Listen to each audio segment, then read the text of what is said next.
kok Kang Ebet terbesit door prize-nya umroh waktu itu. Nah, waktu itu apa yang memotivasi Kang Ebet? Kan itu kalau dilihat kayak nggak ada hubungannya sama promosi ya, Kang. Pasti ada motivasi di baliknya gitu. Ya kan gini, biar ya sedikit mengajak religius lah dikit lah gitu. Sebuah perubahan tidak jaminan jadi lebih baik. Tapi tanpa perubahan tidak akan jadi lebih baik.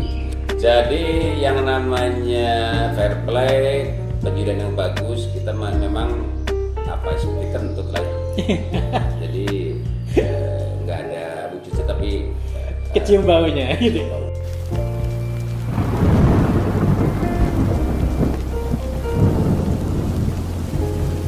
Are you ready?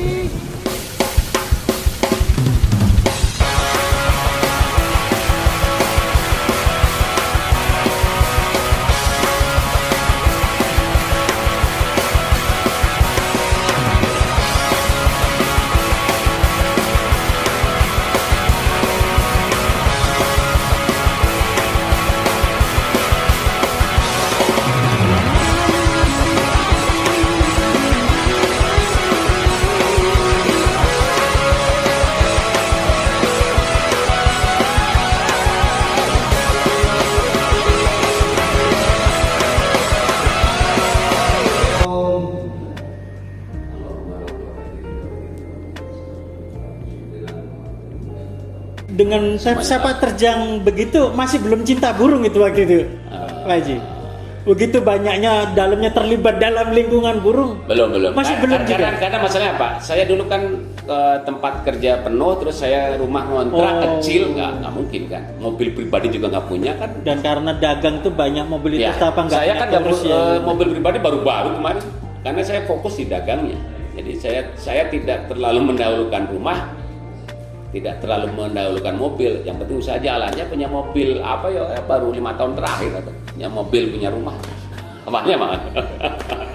Oke, setelah semuanya berkembang pesat itu, Kang Ebet, kok akhirnya Kang Ebet itu terbesit membentuk EO waktu itu. Waktu itu apa yang ada di isi kepala Kang Ebet itu, apa ambisi kayak jadi gini, bukan begitu kalau, luar biasanya gini, gitu kalau saya bikin organisasi sebenarnya itu kan hanya sarana untuk promosi Jaya kan, itu hanya alat, bukan tujuan. Ronggolawe Nusantara sebagai sebuah organisasi perburungan tuh jujur hanya sebagai alat untuk promosi Jaya, bukan tujuan begitu. Harus ada. Iya, makanya itu saya kan berpikirnya lomba bukan, bikin ada bukan kok. Harus punya. Kalau kan nanti untuk menopang produk nggak ada, ya harus ada. Gimana waktu itu mengawalinya, Ji? Biasa kan, kita dulu saya bikin organisasi itu termasuk sensasional, sombong dibanding dengan organisasi yang lain. Saya paling sensasional. Iya kan, saya juga melihat, Ji. Karena saya pada saat deklarasi aja saya panggil siapa? Judika. Yang lain nggak ada, itu fakta kan. Oh, tapi Bang Boy pernah. Bang Boy sensasional juga ya. BNR ya. Undang siapa dulu? Ini siapa? Pemain penyanyi ini siapa? Iwan Fals ya. Iwan Fals pernah. Iwan Fals ya. Sama dengan Bang Boy. Halo Bang Boy. Nah, akhirnya saat organisasi terbentuk itu, waktu itu sama Kang Ebet tuh diarahkan kemana itu? Kan nggak seterata mereka promo-promo kan waktu itu. Oh, jadi gini. Itu kan kita bikin idealnya sebuah organisasi kan ada pengurus, ada DPW, DPC kita bikin gitu kan. Tapi kesininya ternyata kalau DPP pengurus pusat itu kan sulit juga kita untuk ada, karena apa? Yang namanya organisasi manapun, organisasi ya, itu pasti pengurus tuh nggak ada gaji, nggak ada gaji, nggak ada. Contoh, mau partai politik sekalipun dia ketua umum, DPP, ketua DPC, DPP nggak ada, dia bisa dapat pendapatan karena dia menjadi anggota DPRD kan, atau dia menjadi eksekutif, menjadi wali kota, sama seperti di perburungan. Kalau pengurus itu kan ada gajinya, yang bisa dapat gaji kan juri, karena dia tugas juri, terus karena dia menjadi IO penyelenggara lomba, dia bisa cari untung dari situ kali. Tapi kalau pengurus kan nggak ada gajinya, sulit juga karena terlalu banyak ya. Sama saya kesininya bingung juga ya saya tiadakan. Jadi sekarang sebagai sebuah organisasi kita otonom, setiap DBW aja. Kalau DBW di struktur DBW ada, tapi kalau di pusat mah enggak gitu kan. Gitu. Tapi waktu itu mengelola kan ada berapa banyak sih yang gabung di Ronggolawe yang ada di dalam? Kan saat ini kalau di pusatnya hanya saya dengan Dodi Naga aja. Enggak, maksud saya di seluruh Indonesia waktu. Oh banyak, ada 30-an DBW lah ada. 30-an DBW. Orangnya juri-jurinya itu kalau juri ada 2.000-an. Ada. Kan pada saat pandemi pertama kan saya bagi-bagi duit. 500 per juri itu ada 2.000 lebih 500. 2.500. Iya. Nah waktu itu ngurusin mikirin orang sebanyak itu gimana? Kan gini, saya itu kan gampang dibikin otonom saya kan.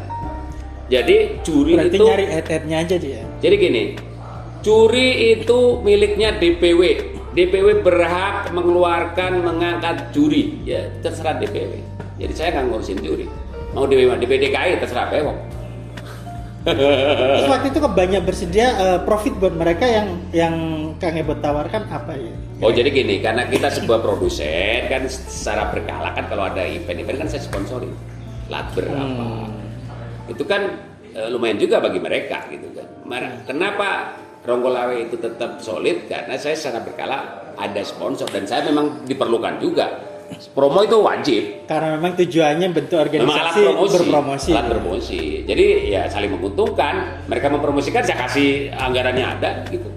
Nah, terus akhirnya Kang Ebot gelar begitu banyak lomba. Nah pertanyaan saya itu, Kang Ebot tuh murni mencari duitnya itu di dagang atau lomba ini bisnisnya juga? Bukan. Lomba itu sarana promosi. Berarti Kang Ebot pun juga berpendapat lomba itu nggak menguntungkan juga? Enggak. Nggak menguntungkan itu artinya rugi atau gimana? Rugi. Yang benar kan? Iya, kecuali kalau kita dapat sponsor dari bank, dari apa bisa. Kalau kita nggak sponsor, kalau Latber tuh untuk. Kalau lomba, selama ini nggak pernah untung Kang Ebot lomba? Ada sih, cuma jarang-jarang. Kalau ngomong untuk duit takutnya minta. Dikit aja kan. Terus yang saya penasaran juga waktu itu Kang Ebot pas gencar-gencarnya bikin lomba, ketika EO lain itu glamor dengan hadiah bonus itu, kok Kang Ebot terbesit door prize-nya umroh waktu itu. Nah, waktu itu apa yang memotivasi Kang Ebot? Ya, kok anti mainstream ya? Jadi gini, biar kesannya apalah ya. Itu sebenarnya itu bukan, kalau orang bilang itu beribadah bukan karena itu kan bagian dari promosi ya. Ya biar mindsetnya agak beda lah. Jangan ya kita harus tidak tampil beda itu aja. Masih ingat nggak kan berapa ngeluarin berapa kali untuk banyak umroh itu banyak, kan kota ada, Bandung berapa kali, Cirebon ada, Jawa ada, banyak sih, ya, lupa tapi itu banyak ya. Tahun itu mau banyak kan. Kan itu kalau dilihat kayak nggak ada hubungannya sama promosi kan, pasti ada motivasi di baliknya gitu. Ya kan gini, biar ya sedikit mengajak religius lah dikit lah gitu. Terus juga ngajak juri-jurian untuk umroh ya, gitu. Ada. Apa itu motivasinya gitu? Iya kan gini, ya itu biar sedikit religius lah gitu kan, sedikit religius aja. Karena gini, kalau orang disentuh oleh agama minimal mau berbuat macam-macam kan ada rasa malu gitu aja. Ada rasa malu. Kan kalau orang udah ke Mekah, lihat Ka'bah mau macam-macam malu lah. Kalau mau nggak sholat berarti malu, minimal malu dengan tetangga. Udah pernah umroh kok nggak sholat kan, malu dengan tetangga. Nah, kita agak-agak dalam ke dunia lomba nih, Kang Ebot. Kang Ebot ini kan di burungnya langsing Daikil ini kan kurang banyak terlibat nih, sementara baik isu yang namanya fair play atau apa kan suka santer gitu kan. Nah, di lingkungan Kang Ebot, untuk Kang Ebot sendiri dalam menyikapi hal macam itu gimana kan? Jadi yang namanya fair play, penjurian yang bagus, kita memang seperti kentut lah ya. Jadi nggak ada wujudnya tapi kecium baunya gitu. Kalau dari saya kan saya nggak mungkin gitu kan, kalau di jajaran bawah bermain saya juga tidak tahu hati orang ya, tidak bisa menggaransi gitu kan. Tapi yang namanya oknum kan di mana saja ada, jangan kan juri yang gajinya berapa, honornya berapa, yang aparat penegak hukum juga banyak oknum, ya. Oknum banyak di mana-mana yang udah jaminan kesejahteraannya sudah juga ada aja. Masih Karena aja ya. yang namanya juri hakim itu kan dia mutlak punya wewenang penuh untuk menentukan. Betul. Sama seperti hakim kan gitu ya. Betul. Hakim yang kadang gajinya gede juga masih, apalagi tinggal kita seringkali aja mengingatkan. Tapi saat ini kan saya udah paham tentang burung gampang kok. Bagaimana maksudnya? Gampang melihat juri itu bermain atau tidak kan gini. Oh ya? Lomba saya kan bikin lomba di Jakarta berapa kali bila ada 3. Jadi gini, saya menekankan kepada para juri karena sistemnya kita kan ada sistem juri. Kalau kalian jadi juri dengan benar terus ada serangan, saya bela. Tapi walaupun nggak ada serangan. Di luar nggak ada serangan, tapi menurut saya ketahuan, kalian saya sanksi. Jadi kemarin ada jadi di publik nggak aman-aman aja, tapi menurut saya ada masalah. Saya ada berapa juri saya sanksi. Kayak gimana melihatnya ada masalah kalau menurut Kang Ebot? Ya kan gini, kita sistem penjurian ada namanya ini, ada korlap, ada pengawas yang contoh lagi di ajuan resistian. Jadi gini, satu blok di blok itu kan 721, satu blok itu 21 burung.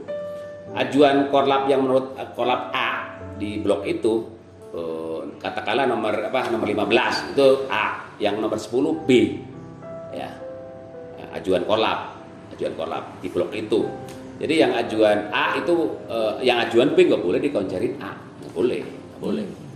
Karena menurut korlap aja yang fokus 21 burung aja dia urutan kedua, masih ada nomor 15. Tapi kemarin ada yang urutan iya, udah langsung sidang ketahuan ya. Karena apa? Yang namanya terdakwa itu kan nggak mungkin ngaku maling. Tapi kan dengan ada 3 orang yang melakukan kesalahan itu udah fonis bahwa kamu itu bermain. Udah pasti. Karena di lain di ini ada 3 orang katakan nancep A yang harusnya nggak boleh, dia kan melawan aturan. Ya udah, walaupun di luar mah aman, nggak ada yang protes. Tapi panis yang dikasih Kang Ebot terhadap oknum itu biasanya kayak gimana? Yang kemarin kan gini, kalau karena kita itu otonom, DPO otonom, DPC otonom, dia saya bilang ya udah kamu nanti udah nggak boleh tugas di wilayah 3 gitu aja. Padahal di event kemarin itu di luar nggak ada yang orang teriak, nggak ada. Oh, dia tugas di nasional itu. Iya, saya di medsos nggak ada. Betul. Di medsos aman, tapi kita menemukan. Tapi kalau walaupun di medsos rame, tapi kalau kita benar kita bela. Tapi itu bahasanya gimana ya? Di luar aman, di dalam ditemukan kan kayak gimana gitu. Iya. Kan saya bingung mengistilahkan gimana itu. Itu kan namanya otokritik untuk evaluasi internal. Belum tentu yang kata orang lain bagus kata kita bagus. Tapi bisa juga menurut orang jelek kalau kita bagus kan gitu. Dari si penjurian itu karena ada unsur subjektivitas kan penjurian. Tapi kita yang tahu gitu di dalam. Pokoknya gini, menilai burung asalkan dia itu nggak ada kepentingan mudah. Tapi sejak kapan Kang Ebot mulai tertarik dalam sistem penilaian? Kok akhirnya menciptakan resistian? Namanya resistian. Sejak kapan kok akhirnya Kang Ebot tertarik ke dalam situ? 3 tahun terakhir. Resisten itu sangat mudah. Apa yang membuat Kang Ebot kok terjun ke ranah sana? Resisten itu sangat mudah. Sistem itu bisa untuk menangkap pemain juri bisa. Sistem itu. Berarti niatannya waktu bikin itu tuh karena sudah bosannya melihat yang ketidakberesan gitu selama ini gitu. Jadi gini, di sistem itu di sistem resistian, korlap dikasih kewenangan untuk mengajukan 2 ajuan, juri dikasih kewenangan untuk mengoncek, terserah. Tapi ada aturan. Ajuan korlap yang B, ajuan korlap A boleh dikoncerin A, tapi ajuan korlap B nggak boleh dikoncerin A, itu aja. Selama itu dijalankan benar. Tapi kalau melenceng berarti ada masalah. Dan saya pernah dengar bahwa Kang Ebot tuh pernah berkeinginan menjadikan Ronggolawe itu sebuah partai, itu benar nggak sih Kang? Oh enggak, bercanda. Oh bercanda, enggak. Bercandanya Kang Ebot itu kan Nggak mungkin. beda gitu loh kan gitu. Nggak mungkin. Apalagi Kang Ebot juga suka Nggak mungkin kan di gini. politik, kan di gini, apa ya? kan gini, siapa saya, kelasnya kan beda. Kan gini, kalau di perburungan oke. Kalau di dunia politik, apa seperti buih ya. Tapi minatnya kan sangat tinggi, Ya, saya perhatikan ya. Jauh lah, jauh. Yang kita lihat aja yang di partai politik yang kira-kira punya masa juga kadang-kadang perolehannya hanya 1%. Ya kita fakta aja lah, kita fakta. Model apa gini, kita fakta. Partai Bulan Bintang di Bandung punya persis, punya nasional juga nggak masuk itu parliamentary threshold kan. Seorang Yusri, seorang saya siapa sih? Tapi minat kan? Maksud kan gini, minat sebagai apanya? Berkecimpung di perpolitikan, politik Gini, praktis terjun jujur, gitu. saya kalau menjadi legislatif saya nggak minat. Tapi Jadi anggota dewan. eksekutif. Tapi saya kalau menjadi eksekutif saya ada minat. Contoh, menjadi bupati wali kota sedikit minat. Tapi kalau menjadi anggota dewan itu kan legislatif. Tapi kalau eksekutif saya minat. Eksekutif itu kan mengeksekusi sebuah masalah. Sedikit minat. Begitu. Mau tanya apa lagi? Terus akhirnya melirik ke dunia bola itu apakah bosan di burung atau kok iseng-iseng malah beli klub bola gitu? Kan tadi saya bilang suka tantangan. Suka tantangan. Tantangannya apa di bola kan? Serius ini. Jadi gini, saya itu gelisah, resah dari 270 juta penduduk Indonesia. Masa sih nggak bisa cari 11 pemain yang bagus? Itu aja. Berarti ada masalah. Pertama mungkin dari cara pembinaan seperti apa, terus dari sisi apa namanya perekrutan lah, pemanggilan pemain. Ternyata setelah saya masuk mungkin pemanggilan pemain itu penuh dengan polusi. Jadi suka dan suka. Terus cara strategi juga menurut saya kurang bagus. Karena saya punya akademi. Dan begitu jadi masuk. karena saya punya klub kan gini, klub itu hanya mercusuar, untuk kesini kan saya punya akademi kan gini, saya jelaskan. Yang namanya akademi itu berarti sekolah sepak bola kan gini. Kalau yang usia muda itu kan dibagi beberapa kelompok umur. Kalau Suratin itu ada usia 17-16 itu menyatu, itu Suratin. Itu yang sudah di lapang lebar berarti yang 11-11. Ada bawahnya ada 15-14. Jadi satu kelompok umur itu ada dua usia. Kalau 17 berarti berikut 16. Kalau 15 berikut 14. Kalau 13 berikut 12. Itu yang pakai lapang lebar. Lapang lebar berarti yang 11 pemain. Ada yang semi lapang kecil, itu yang usia 11 ke bawah. 11 tahun berarti 11 dengan 9. Kalau 9 tadi kan ya 11 kalau yang lapang kecil dia enggak 1 tahun ada kelompok umur 11, 10, 9 begitu. Di usia itulah, di usia yang muda itu ide dan gagasan saya terapkan kepada anak-anak. Konsep bermain sepak bola menurut saya. Jadi mencarinya talentnya itu sejak dari selain talent, pastol ya. Kita dia punya juga pastol gini cara bermain. Karena kalau saya inginkan kan cara bermain seperti yang karena di usia gitu mudah dibentuk. Iya gitu. mudah dibentuk karena saya terlalu ketinggian kan, saya sukanya Liga Inggris kan, mau seperti itu gitu. Ternyata gini, sepak bola pertama kan harus skill dulu. Skill tahu kan, skill tendang, lari, nah itu namanya skill. Heading, dribbling itu namanya skill. Kedua fisik kan ketahanan. Ketiga mungkin agility ya, mental. Terus keempat adalah visi, cara bermain. Kalau hanya bisa nendang bisa apa, terus cara bermainnya tekniknya jelek ya nggak bisa kan. Kalau habis umpan kemana kan begitu. Jadi yang Kang Ebot lakukan tuh merombak dari sisi teknis itu atau dari sisi perpolitikan itu semuanya? Oh beda, kita bicara bola atau politik? Enggak, maksudnya perpolitikan bola tadi yang seperti kegalauan Kang Ebot tadi kan, bahwa perekrutannya gini itu. Iya, kan gini. Kalau saya suka saya buktikan bikin akademi, coba nanti 4-5 tahun lagi ada nggak yang dari akademi saya menjadi pemain nasional? Kalau 4-5 tahun pemain saya nggak ada satu pun menjadi pemain nasional, berarti saya gagal. Kalau benar berarti memang dugaan itu benar kayak gitu ya kan? Ya kan nanti saya buktikan. Kalau seandainya kan ini saya baru setahun setengah bikin akademi. Berarti sekarang baru usia 16-17, baru setahun setengah. Nanti kalau udah 5 tahun ternyata bagus, ternyata hasil anak didik dari Akademi Ebot Jaya itu bagus-bagus dan melahirkan pemain nasional, kan saya bisa bilang ini kalau pelatih cara pemain bola itu seperti saya nih, gitu, nyombong. Tapi kan kalau belum bukti kan belum bisa nyombong. Iya betul. Kan saya kan waktu saya perhatikan, sudah pengen minat masuk PSSI kan berarti kegalauan. Kan gini, kenapa kita kesana? Karena kita ada ide dan gagasan. Sebenarnya karena apa? Saya itu ada ide dan gagasan yang saat ini PSSI itu tidak menjalankan itu kan gitu. Selama gini, tahu kan moto perubahan?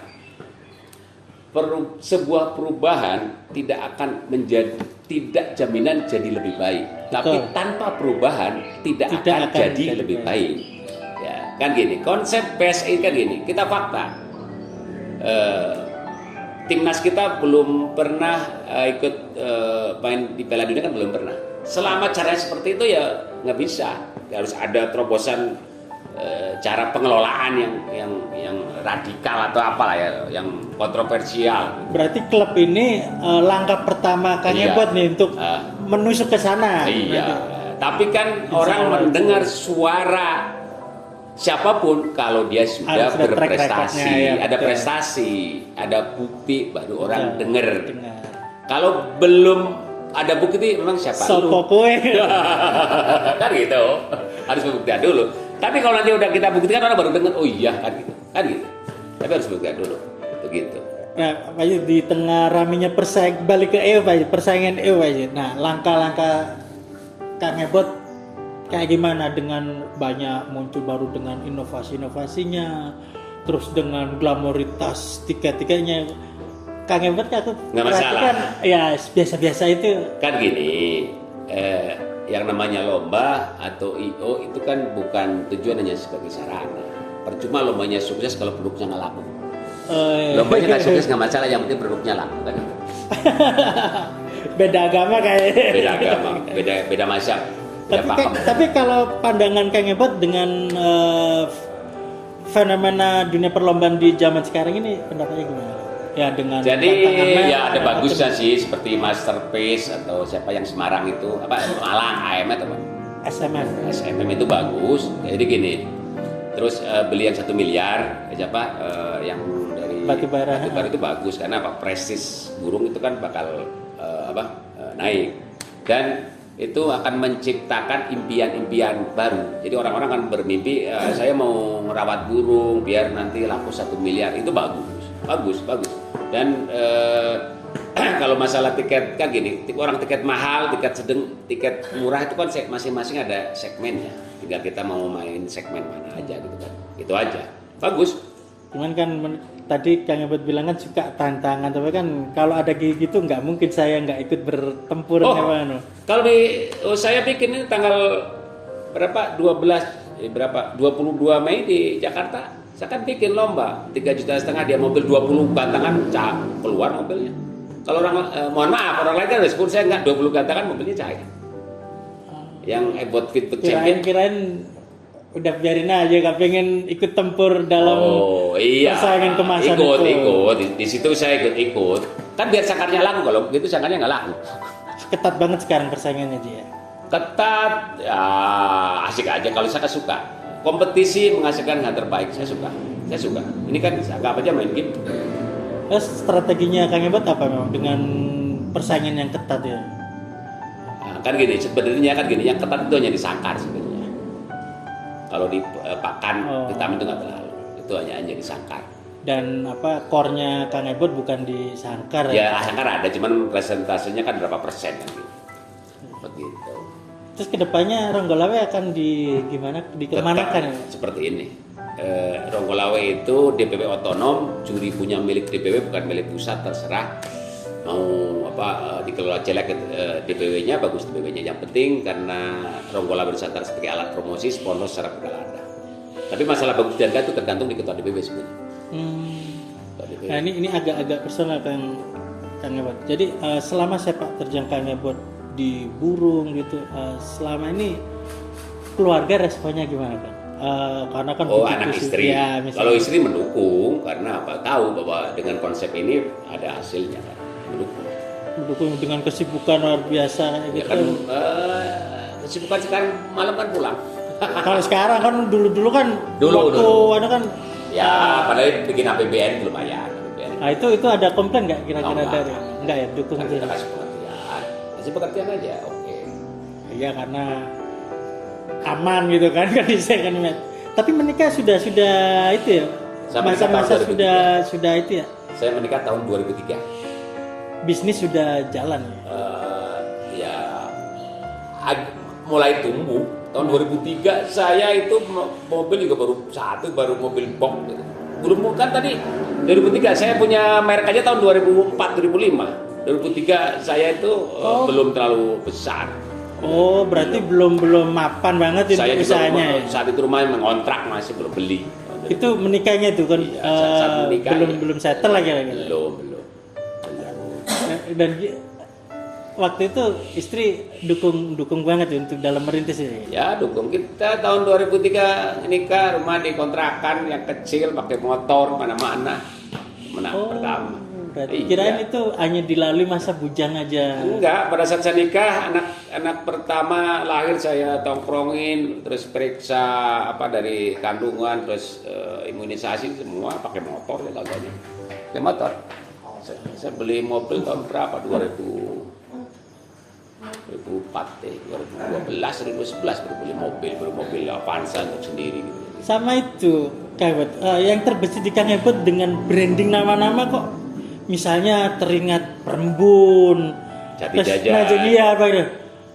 Kenapa itu dijadikan brand sebuah Jadi produknya Kang Ebot? gini, orang Indonesia kan kadang-kadang mindsetnya bahasa Inggris itu kan keren intelek. Kalau saya balik gitu kan dengan nuansa lokal. Ini kan Nanjung 105.